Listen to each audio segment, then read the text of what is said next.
So as Terry says, this is more about the village than about the military in the village. I've been doing a lot of research, and this is just one thread. If I tried to do it, the whole story of the war in Aldbournes, it would take days. So you'll understand the title when we get there.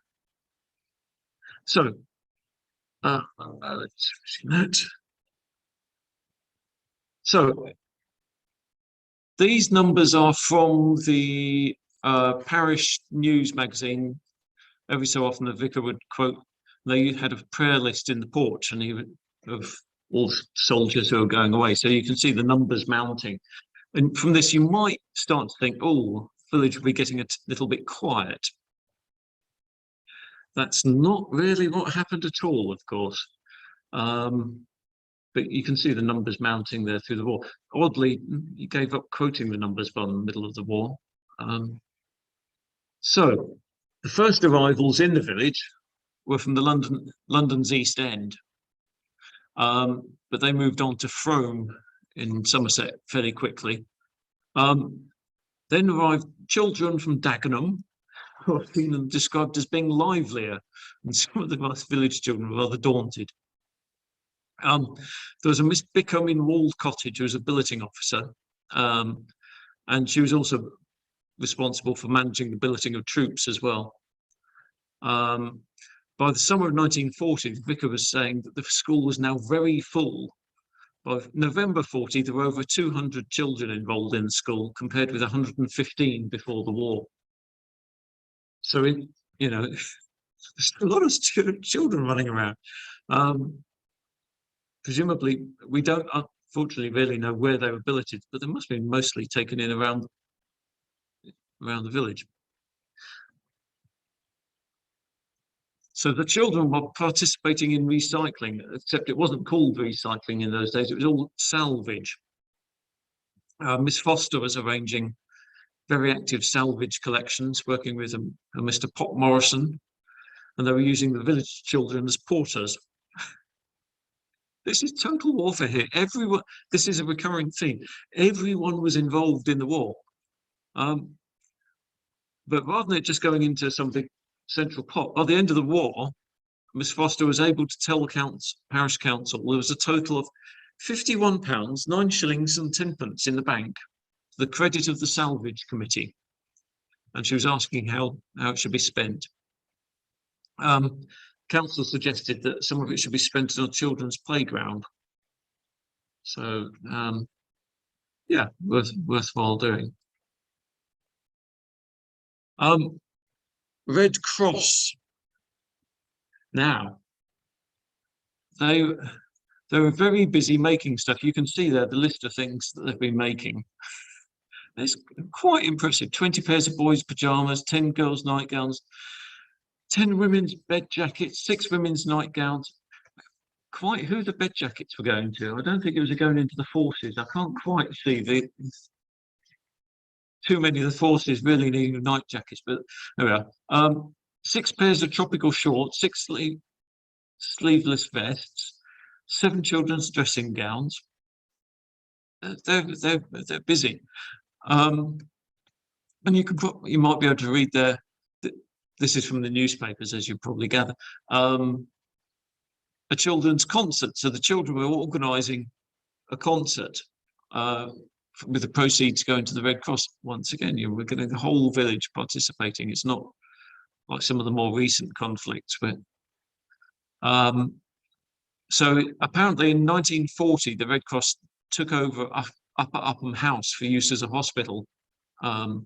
This shows up because Mr. Hanbury, who owned it, was auctioning off the contents in September of 40 or September 40.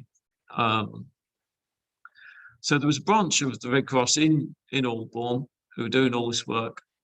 And there was a workroom at Mrs. Washbrook's, Rose Cottage. Who can tell me where Rose Cottage is? Oh, okay. Okay. So, oh, okay.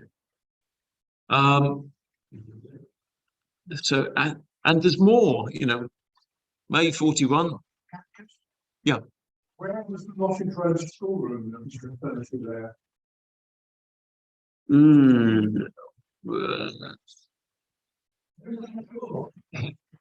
Yeah. Okay. Conclusion. that back to the chapel. For anyone on Zoom, the question was where the schoolroom was, but we've now answered that a few yards to my left.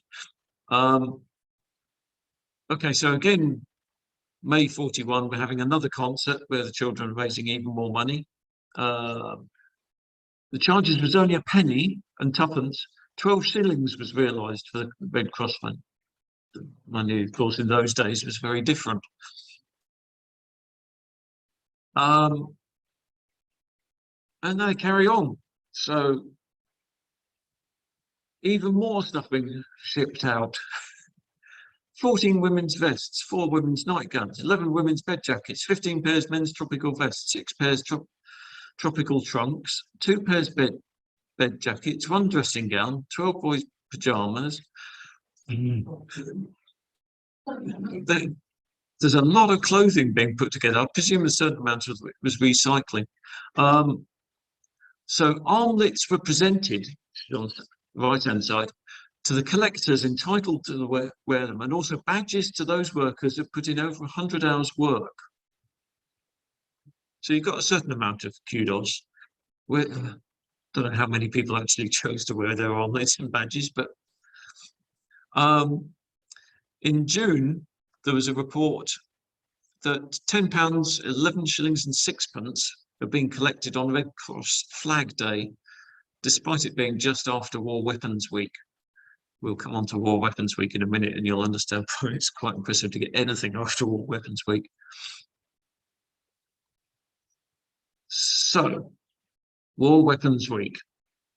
So the context is, by this point, we've had Dunkirk and left an awful lot of equipment in Dunkirk, and the government needs as much money as it can raise. So, in the 6th of May, they're starting the planning for this, and we have a meeting, and it's reported, and they ask questions. And at this point, we were part of Marlborough and Ramsbury District Council, and so the amount of this gets handed down. We're working with them, but there's a committee gets elected here as part of a meeting. So those are the people we know that are on the committee. The last two, Major Bland and Captain Brown, weren't at the meeting. I've seen the copy of the letters written to them going, you were elected at the meeting, but if you can't make it, the meeting said your wives could do it instead. But they stepped up. The Major and Captain did do it. Now, this was only at the beginning of May, but did the planning for this start.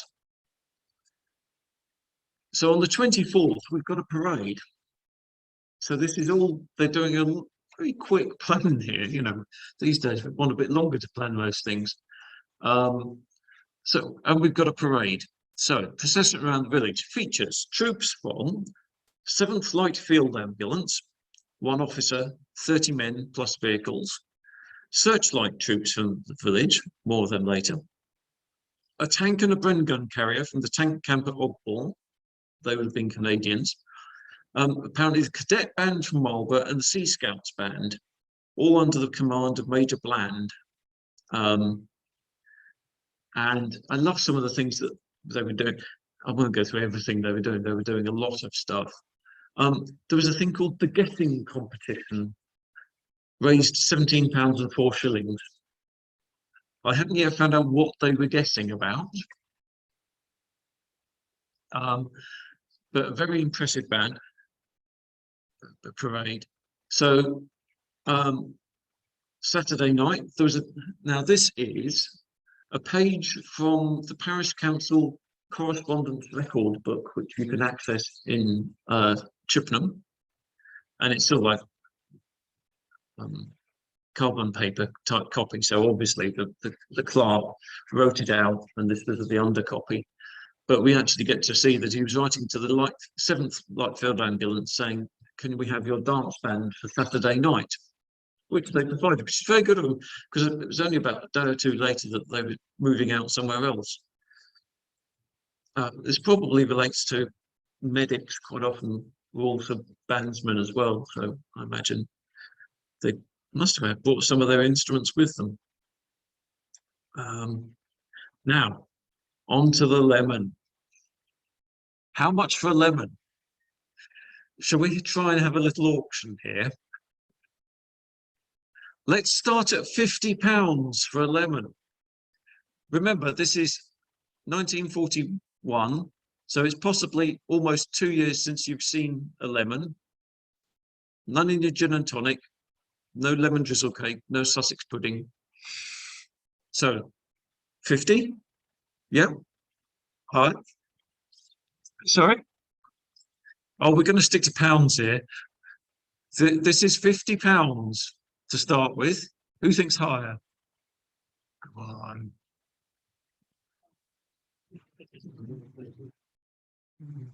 Go on. Right. You'll be staggered. The lemon finally sold for £500. That is one person who is desperate for their lemon in their G&T or their Sussex pudding or their lemon drizzle cake. I don't know who it was, but I presume they must have been one of the more well-off members of the village. But all the money being raised that week was being channeled through the post office, and on a legend recalled that week that they had £11,000 more come through the post office than they normally did, which is, now I haven't been able to come up with any more accurate quote for how much was raised in the village, but if it's £11,000, that is an awful lot of money. 1,200 people, and well, 1,200, but actually you've lost maybe 150 to the forces.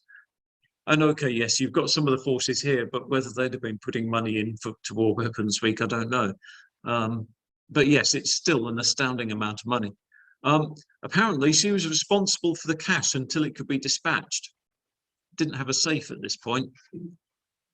Apparently, one night with the cash on site, a young soldier attempted to break in, but she caught him red-handed and she dealt with him without reference to any higher authority. It says, which is sort of like, yep, okay. Probably send on his way with a very flea in his ear. So this wasn't the only time that the government tried getting money out of the population. We get Warship Week. So once again, we're in with Aldbournes district. So this was November 1941. Aldbournes district go for a target of 85,000 to adopt HMS Snowflake. That used to be one of the weirdest names for a battleship that I've come across, but there we are. So a meeting was held in Aldbournes and a target of 2,500 was set. And we raised 4,179. The district total managed to raise £120,000. And the war diary of the 5th Canadian Armoured Regiment, who were also known as the 8th Princess Louise North Brunswick Hussars, if you've got the breath for it, records that they were doing the tree felling demonstration. They record mention of the tree felling demonstration and the dive bombing. There was also a softball game between the 3rd Armoured Regiment and the 5th Armoured Regiment, the 3rd 197, and sports matches seem to have been a thing. On the 13th, there was a special baseball game between the Governor General's Horse Guards and the Perth Regiment, who were based at Hungerford, as a final attraction in the War Weapons Week. So £120,000, you think that's a lot of money in an area? Birmingham, we all know Birmingham's a tad bigger than this area. They were going for 10 million. to adopt the King George V. Now, the amounts raised out of these are quite crazy. So nationally, Warships Week raised £545.5 million. War Weapons Week, so in May, had raised 456,000, well, almost 457 million. Wings for Victory Week in 1943 raised 616-ish million pounds. And Salute the Soldier Week, 628 million. An enormous amount of money still somehow coming out from underneath the covers. So, HMS Snowflake. That is HMS Snowflake. She was one of a Flower class of corvette. Why they decided to name them after? Anyways, so she was designed for anti-submarine warfare in home waters. She was built in Middlesbrough and completed within 6 months on 2nd of November 41. She could do 16 knots, had a crew of 80, and armed with a 4-inch gun, depth charges, sonar, and radar. She did her duty. She started duty as an escort in the North Atlantic, and then did a patch to the convoys to North Russia. 43, she was back into the North Atlantic, and then she went to the Indian Ocean, and happily survived the war. She became a weather ship afterwards.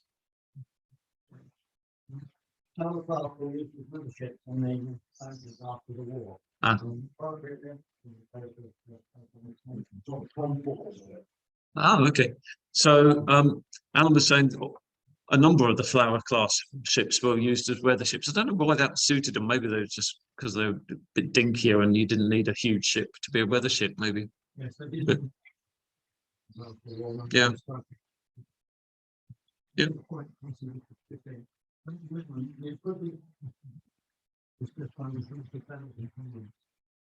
Okay, so for those on Zoom, Alan is telling us he's somehow found out that the modern equivalent of £500 on the lemon is 30,000 today. So that imagine spending £30,000 on a lemon. You really must like your G&T if you spend £30,000 on a lemon. Well, yes. So, yeah, there we are. HMS Snowflake. There is a plaque, I believe, in the Marlborough Town Hall from the Admiralty thanking the area. So not quite lemons. We were, and Alan found this for me. We were designated a fruit preservation centre. Rather odd, because it goes on to mention at some point in that article, as Aldbournes is not a good fruit producing district. So I thought, this is a tad odd. So I looked it up and did a little digging around. And in a different report to this, there's a list of all the locations. I counted them up. There's 130 different locations across Wiltshire were nominated as fruit preservation centres. So obviously, you can see that there's questions being asked in this meeting about, well, okay, what can we preserve? We're not a great food producing area. Can we do rhubarb? So the speaker's doing, oh, I don't know about rhubarb, but rhubarb and ginger went down well last year. It's a big. So, can anyone guess who was doing the preservation? Yeah, it's the WI. So in another report, we get that they're doing the preservation. They're being provided sugar. So this is all being done under the auspices of the being provided by sugar must be a bit of a temptation because sugar was hard to come by. But they're doing the fruit preservation.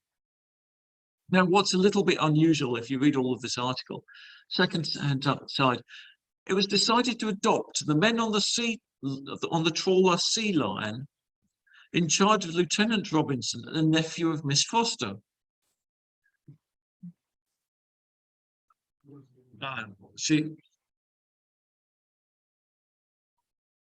Yeah, very much a figure in Aldbourne history. But I thought, what's the Navy doing with the sea trawler? I dug into it. They've requisitioned hundreds of trawlers and were using them as mainly minesweepers and that sort of stuff. I couldn't find a mention of the Sea Lion being requisitioned, but there was an HMS Sea Lion, which was a submarine, so they might have had to change their name because it might just have been a little bit confusing to have an HMT and an HMS, both Sea Lion. But I guess they needed plenty of warm clothing, so yes, so Miss Bickham's saying she's now got plenty of wool for knitting comforts and appealed for more knitters. So, you know, the WI doing their bit. This is total warfare. Everyone is doing their bit. But it's amazing to think Fruit Preservation Centre. Okay, so we come on to more food-related stuff. Paws Gorse, as we all know, Paws Gorse wasn't actually farmed until the war, until the War Agricultural Executive Committee got involved, and they've got the picture's not great.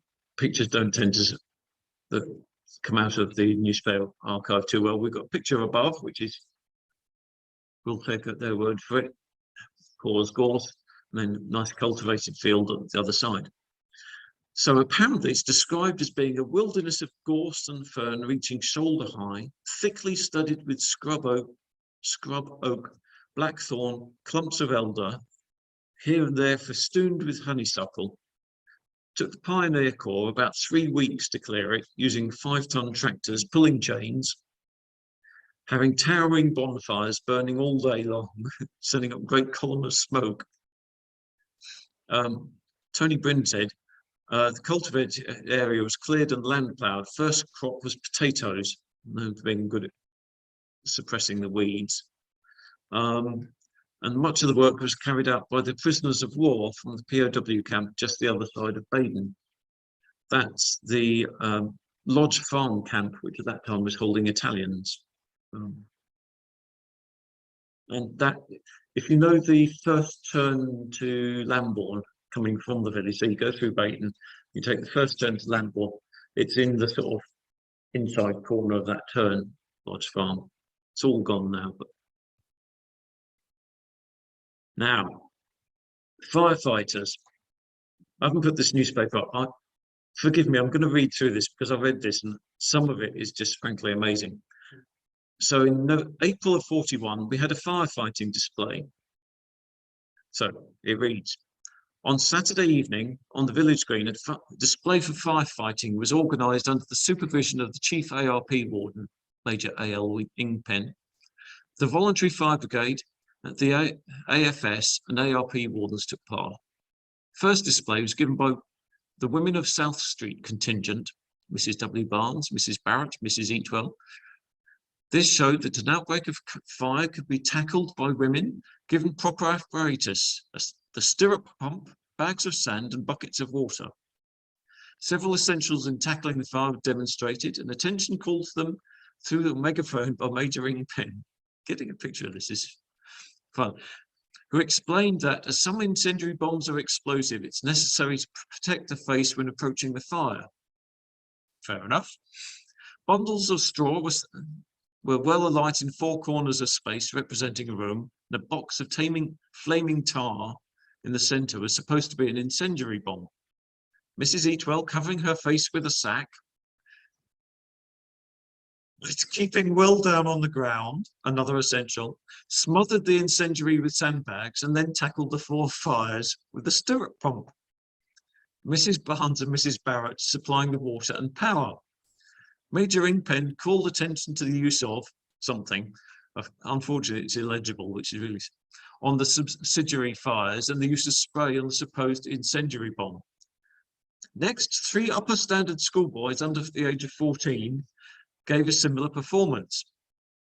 For the fire brigade, in charge of their captain, Mr. Jerram, real incendiary bombs were used, but unfortunately they did not explode until a later trial when most of the spectators had left.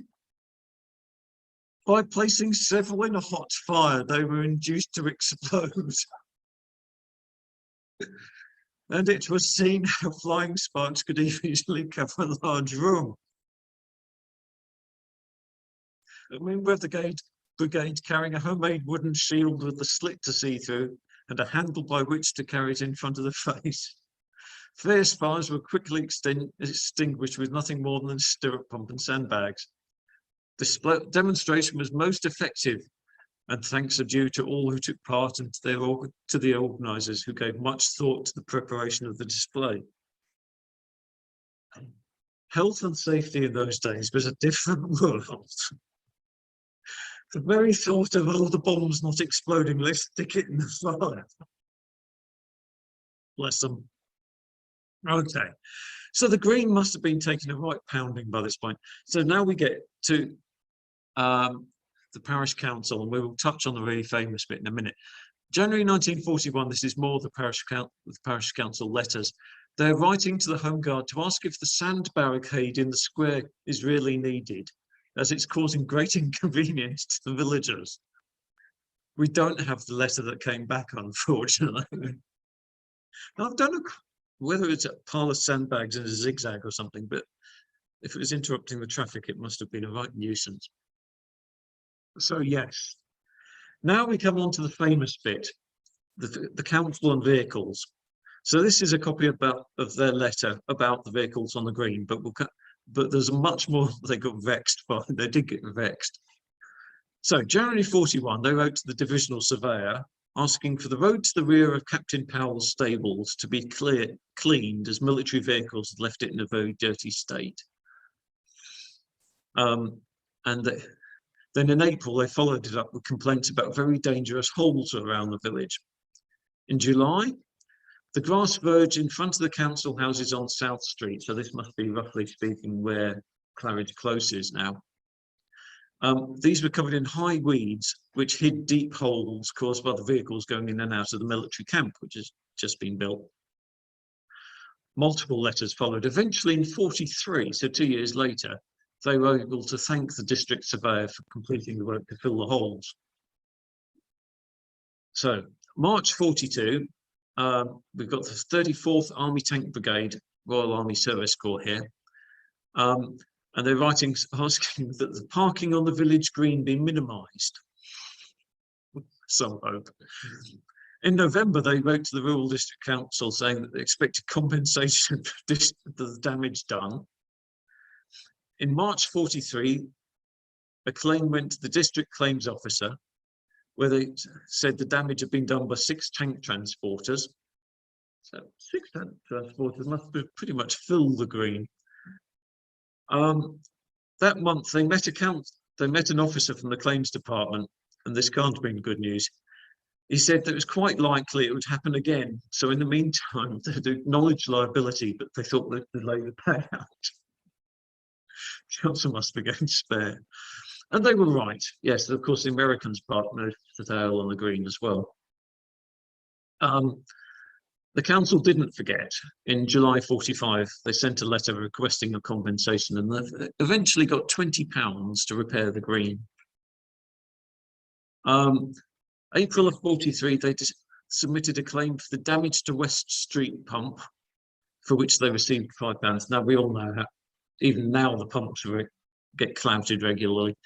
So there's a certain inevitability. October of 43, they're making a claim for South Street pump, which has been damaged.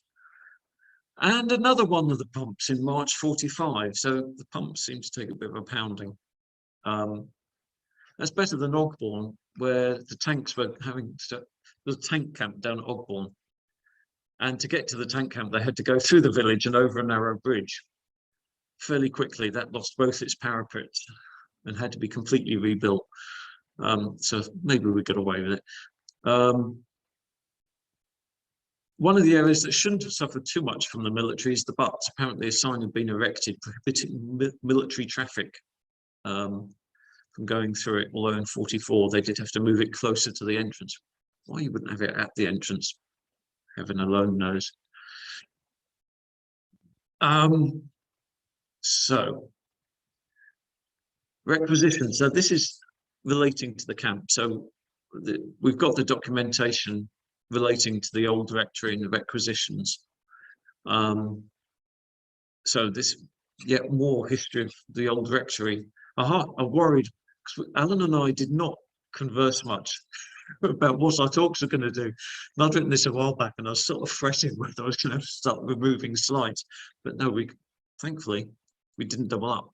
So here we are. We've got a requisition in 1940, 8th of October. And this is what was originally requisitioned. 2 rooms on the ground floor, 5 bedrooms, a nursery room, where are we? The water softener room, excluding the water softener. Oh, okay. Cloakroom, garden room, small yard between the house and garden. And then the army, you can see it in great detail, actually go through and detail the whole state of the place in fine detail. Obviously, because they're wanting to be cover themselves if someone comes back at the end of the war and says it's looking a bit shabby. Compared to some places that you hear of being completely wrecked, I think the old rectory got away with it fairly well. Some places really did suffer, but anyway, so the army are logging it all. Now, the playing field. So we all know where the football pitch is now, was where the camp was. So this is from the parish council minutes. We've got them going. They've had a letter from the State Office, the War Department, saying we could put a claim in for the requisition. And they've said, because it's public property, we're not going to ask for any rent, which is very civilized. And a claim for compensation for damage would be put in at the end. I seem to be quite good at it. Now, when Alan showed this picture last month, both John and I leapt on it and went, that's interesting, there's no football pitch there. So this was 1929, 1st of September, we even know. And to all intents and purposes, the top right is where the football pitch is now. It looks just like farmland.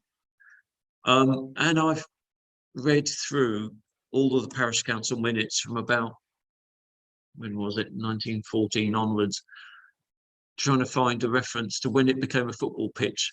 And there is a reference to a donation by Lady Curry in about 1938 of a playing field. And I thought, we've got it. But then a press article suggests that it was one in Goddard's Lane. So I still don't know if anyone does have any evidence for when. It must be somewhere between 1929 and 1940, 41. Yeah, but it's 1929. We can see it's a lovely, clean piece of land. I would love to know. So, talking about the camp, this is where my research took me, off to the National Archives. And the National Archives hold massive numbers of war diaries. So, for those of you who haven't delved much into military history, every unit, every day will complete a war diary, and the level of detail varies vastly. Some of them don't even do it every day. Some of them do it in pencil, one day to a sheet. Some of them do it in, and you'll see, very nicely typed up.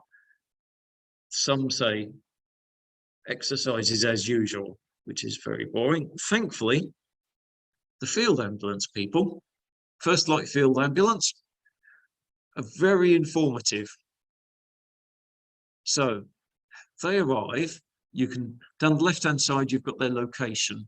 So they've come from Kingsley, I think it's Kingsley, to Aldbournes, and they're complaining about the state of the water, saying it's not fit to drink in the camp.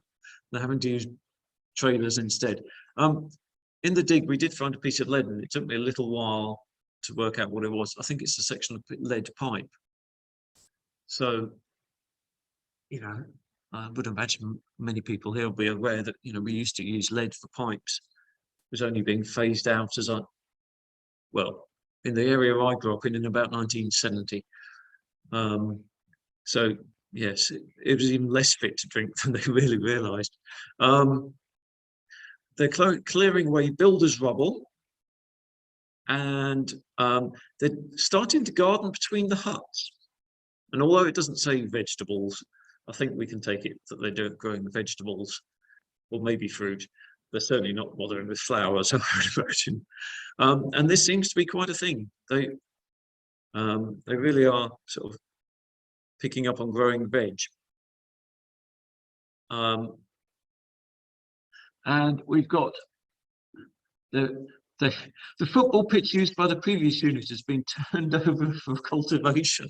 So no more football. This must be a fairly small football pitch, given that all camps are. Now, less common sense was shown. They took the men bathing in a stream at Ramsbury. 2 were injured from diving. That, all the water I've seen at Ramsbury is maybe about 2 foot deep at most. These men obviously were a little bit lacking in sense. Later on, and given this is a light field ambulance, so these guys are supposed to be somewhat medical. Orders had to be put out because they'd spent too long in the sun, and 10 men had reported sick with sunburn. So, but this is lovely detail you can get out of the war diaries. At the bottom, you can see that they're being told not to go through the hedges and fencing of the camp, but to use the entrances instead. But they're also complaining that it's a bit quiet here, and they want transport laid on to get out to Swindon, which is laid on twice a week. So much as it was probably busier here, it wasn't busy enough for them. So, and then it rains. So here we are. This is June 41. It suddenly rains, and the roads all turn to slush. So they've got a load of vehicles, all skidding around in the mud. Now, anyone remember that day? When was it? The 14th of May, when we were putting all the mud back into the hole on the football field from the dig, and it came down a lot. I can attest to the mud around here can turn very slushy. So anyway, they were having to beef up the roadways. So they're collecting rubble and shingle for use on the roads and the entrance to camp. Then we take it a bit further. We're now collecting rubble from Bristol. This is probably a reflection of the poor time of the war that Bristol is having. You know, we know about the Bristol Blitz. So, and they're repeatedly collecting the rubble from Bristol, lots and lots of it. So there must be convoys of these army lorries going up and down the road to Bristol. So that's beefing up the camp in there. Yeah, more collecting rubble. Oh, and there were split trenches constructed in the camp. Roughly speaking, well, I'm told down in Ford Farm, you can actually, if you get access, see some of the trenches, which I think next year we'd love to get Richard and the guys looking at. But the other slit trenches shown on the air photographs, roughly speaking, where the tennis court is now. Shows up as a zigzag, and that was for use in case of the air raids.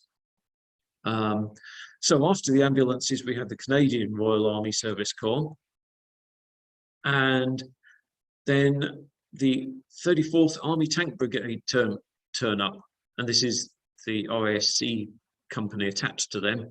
So they'd only just been redesignated as this unit. Units changed name quite a lot. Certainly they did. They had been something else. And so when they're actually drawing this site plan where they want to requisition a little extra land for a petrol dump, this is the red portion, they're actually getting their own unit name wrong. They've got 34th Armoured Tank Brigade, which is a bit sort of tautological because most tanks are armoured. It should be 34 Army Tank Brigade. But there we are. So they're requisitioning a bit more land. And this aerial photograph, now that we've done all the history, of the units, we can tell you that in April 42, that is definitely 34 Army Tank Brigade, RASD. And you can see where they're parking all the lorries. So along the lanes, I think on the far side of the hedge that runs up the left-hand side of the camp as you're seeing it, I think that's probably extra vehicles in there. It looks like the vehicle stands in down near the South Street as well. They were parking vehicles all over the place. So you can start to understand why they needed so much hard standing.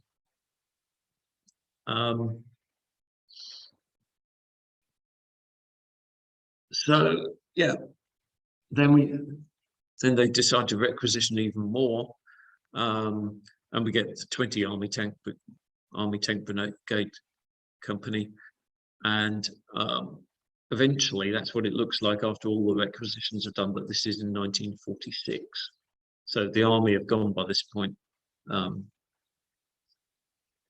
But we mentioned searchlights. So in about 1941, the Ministry of Agriculture, Fisheries, is it MAF? So it's probably Ministry of Agriculture and Food rather than Fisheries, I suspect. But yeah, anyway, so they did a big farm survey. So this one is the filled in by Mr. A.C. Smith Westfield Farm. And across his land, across it, he has written about 1 acre has been requisitioned by the military for use. So Westfield Farm, 1 acre. This is the searchlight camp. This is the aerial photograph of the searchlight camp on what is now Westfield Chase. So you can see why we've got the name. So it's built in 1941. The troops coming here, they turn up and the camps are still being built. So they get detailed to help the builders. So, and it was occupied through till 1944 in February, when the troops were withdrawn to be transferred into more frontline other units. Searchlights had been deployed in sets of 3. And by 1943, the aim was to have a searchlight unit every 3,000 yards. And we were part of the rather scarily sounding Northern Killer Belt. So far, I haven't actually managed to find very much terribly interesting in searchlights. They did manage to hold one enemy aircraft in the searchlights for a minute, but the night fighter couldn't get to him in time. But I've got one war diary for theirs yet to access, so maybe we'll find something interesting. So the camps, both camps, at the end of the war, the government were obviously aware that housing was a problem. It had been a real problem before the war, but even more so after the war. So the Ministry of Health was responsible for the housing, and a circular set a spending limit of £250 per hut if a 10-year period of usefulness could be predicted, or a limit of £100 if 5 years. So fine, okay. So the Rural District Council start looking at this, and first off, they're saying to the army, "Can we have what we think of as the football field camp?" And the army's going, "Well, it's not redundant yet," but eventually they say, "Yes, it's coming up for disposal. We're going to you can do a detailed inspection." In April 46, they're still considering the schemes. So council surveyor drew up a scheme so that each hut could be converted. So here we go. To provide the same facilities as the government was supplying elsewhere. These would have included 2 bedrooms, living room, kitchen, bathroom, WC, larder, and a field store. It would have cost, and it would have just been within the limit for 10-year conversion. The only problem was it didn't include site works, which would have been water supply and sewage disposal. But they were saying that a 62 by 19 foot hut could be converted into 2 dwellings. At this point, the huts were large single rooms with 2 heating stoves, and the surveyor considered the stoves very small and quite useless for a dwelling. The huts didn't have any water or drains. There was electric lighting, and he thought is useless for domestic purposes and will have to be scrapped. In the dig, we found a bit of the wiring, and that was lead coated. I don't know how many of you realise that back in the day, wiring used to be coated in lead, which my stepson found in our cottage when he was taking out some, thankfully not in use, wiring, when he digging underneath our floorboards. Yeah, once it's there, we want to leave it. So he's coming up with a plan. And the exterior works would cost an extra £66, which obviously puts it well over the limit. And then the Ministry of Health says, because the huts are plasterboard construction type, plasterboard outer walls protected by a bitumen layer, that they couldn't be expected to last 10 years, and they didn't have satisfactory drainage, and the cost of resolving all of that would put it over budget. So the old surveyor goes away, comes up with variations using an earth closet rather than a water closet, a range with a boiler. They're suggesting putting an asbestos panel behind the range. And but even that scheme would have come in at £314. And part of his report justifying his plan, we get a description of the old council houses, which is interesting. They have no hot water supply or water closets. Some have not baths, but apart from that, these services are now considered essential. The houses are substantially built and have space. This is lacking in the temporary hut dwellings, which are of light wartime construction, and therefore some compensation in the way of modern conveniences becomes necessary. So I think he's feeling sorry for the people who've been in the huts. At this point, people take it into their own hands, and we're starting to get people moving in. So the ministry are asking for the water to make sure, the ministry asked the council to make sure that the water and the electric are on, and are suggesting a rent of £7 shillings, 7 shillings, 6pence, up to 10 shillings, and saying the sanitary inspector ought to inspect.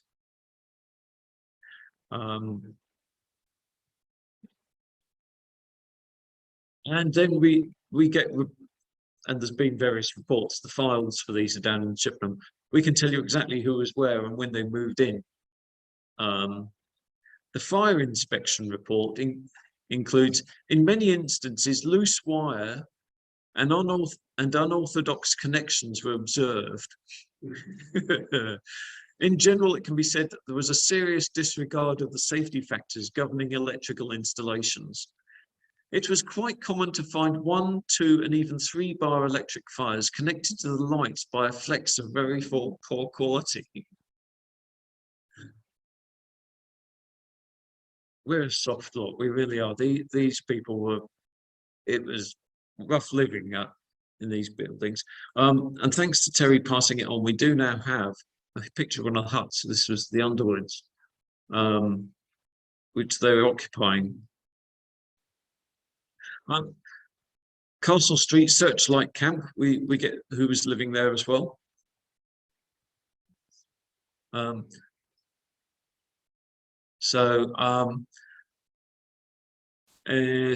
of October, the council was saying that the water is on for the Searchlight Camp and electricity has been applied for. So a family managed to live there for over a month with only a water supply and a poor heating stove. We said, yeah, there's one family seemed to have only moved some chairs in, which is like, okay. At that camp, the huts were timber framed, covered in weatherboarding and bituminous felt, and they also had earth closets. So, unfortunately, the record their start peters out, but we know in 1953 finally they did start regularizing it, and they started building council houses. But we do also have records of requisitioned houses. So we're going to, I'll show you all of these. We won't spend too long. There was one up at Woods End, no detail of which one. Number 3, Alexandra Cottage. Someone's going to go, I live here on one of these, I just know it. Pay to PJ Gilligan. You see it says down in the top bottom corner. Terry? Looks like your dad was getting paid for that one. Ah, okay. Right, okay. There was one up at Upham. Now, if you notice for this, it was requisitioned in 1940 for use of the evacuated, but then notice further down, relinquished 25th of March 1941. I presume that no one really wanted to be that far out. Because most other stuff didn't get relinquished that quickly. They held on to it for the whole war.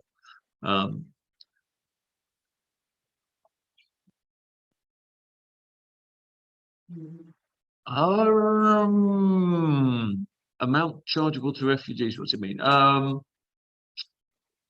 guess it means that if the people who have been evacuated and housed there had done damage or something like that, they'd get charged. I'm presuming it's something like that. I don't know. Don't know quite how these. Then we get Cook's Yard. There's what cottage there. Stone Cottage. This one's well nice. You see down the bottom, transferred from military authorities. Well, we know that some of the 101st were in Stone Cottage at one point. But then it gets transferred in where is it? Yes, it comes to the council in July and then gets released in August. So then they have to work out the rent, multiplying the number by 63 divided by 96 to work out the rent, which was pounds, shillings, and pence. Yeah. How people did that sort of. Yeah, there must have taken someone some serious time to work out what that would have been, but it came out at £3, 2 shillings and 4 pence. They say. The Nook at Aldbournes was also requisitioned and came out of the military as well. So, you know, we're getting an idea of how busy things were. Now, this list of vehicles is what one company from the Service Corps had when they were becoming the 93rd Airborne Division Composite Company. At this point, they were changing from being supporting a tank unit to being tied to the airborne. That's the number of vehicles they had. That is a ridiculous number of vehicles. This is the period. You see pictures from 1949 of this village. We've got various postcards where you'd be doing well to spot one car in a whole picture. So you've got 89 3-ton lorries sculling around somewhere, 35 motorcycles. There's a lot of vehicles running around. And anyone who heard Neil Stevens' lorry when it was parked down at Farm Lane Camp during the dig, these vehicles were not quiet. They didn't really, the silencers really weren't quite as good as they are now. So, and at that point, this unit had 14 officers, 320 other ranks, but they reckoned there were 155 men below proper strength. So the village was by no means quieter than it normally was in any way, shape or form, let alone the fact that you've got aircraft going over. You've got certainly by 43, 44, you've got all the Dakotas doing all their practice flights. You've got presumably flights of bombers and things heading out, fighters. We know that one member of one of the field ambulance units was accidentally shot by an aircraft. Friendly fire, but it must have been very noisy here. Now, units, you don't get many records written up of where the units were, and you know, everyone was always being told not to talk about these things.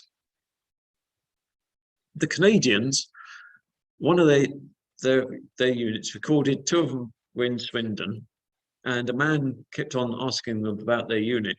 This turned into a scuffle when they refused. Black eyes were all round, and he was handed over to the police, and the CO was saying he was very pleased with them. They'd done the right thing. You know, you don't ask about what the units are. So I do have, and this may yet still be slightly inaccurate, I hope, but I don't think there's many gaps I've got left. This is a list of all the units. The indented ones are these searchlight ones, but we've got a long succession of all the different military units here. One of the light field ambulances, I'm trying to remember, it might be the which was it? It's the 16th light field ambulance. We could claim as ours because they were formed when they were here. They were split out from the 165th. Quite how the numbers were assigned, that you got 165 was pre-existing, but anyway, there we are. But yes, that's a list of all the units. You'll see there is a second American unit here that we know of, which was a glider infantry battalion. There may yet be some more.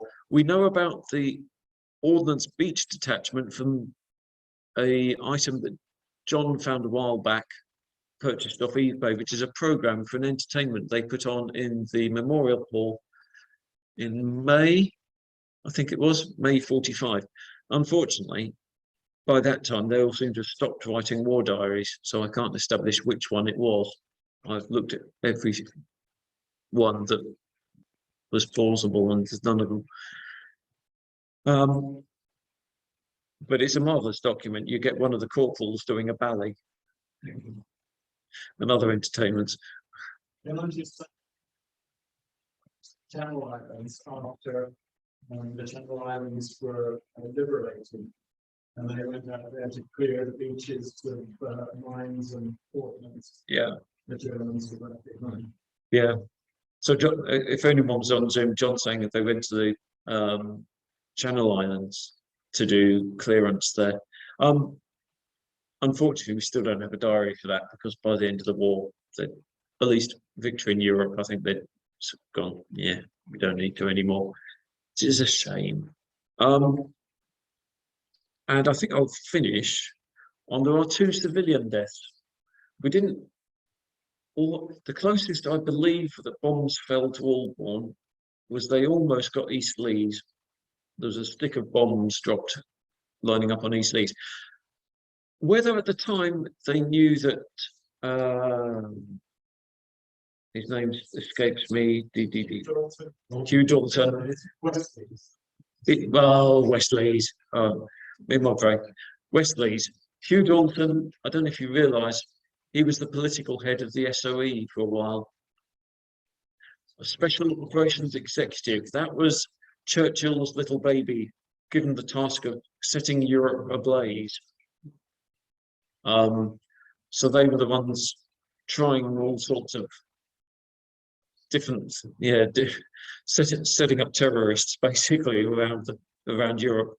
But he headed them up for a while, so it's unlikely that Luftwaffe realised that was his house. They might have tried a bit harder if they'd known. But anyway, so, but these folk didn't die here. Edith Rose Duce is commemorated in our churchyard. We don't know why, because she died in Sloane Square in an air raid, and that's a bit of a puzzle we've got. And then Diana Trelawney Lascelles was travelling with her husband on the MV Zealandic. That's the MV Zealandic, when it was torpedoed. Now, he was Wing Commander David Lascelles. So he was heading out to the States for some task, which is sort of interesting, but we don't get to know what, unfortunately. They'd married in 1939, and that she had been living at Vine Cottage on the Green. So we get two civilian war dead to add to our list. And I think I'll leave it there because I've just turned 1 hour dead.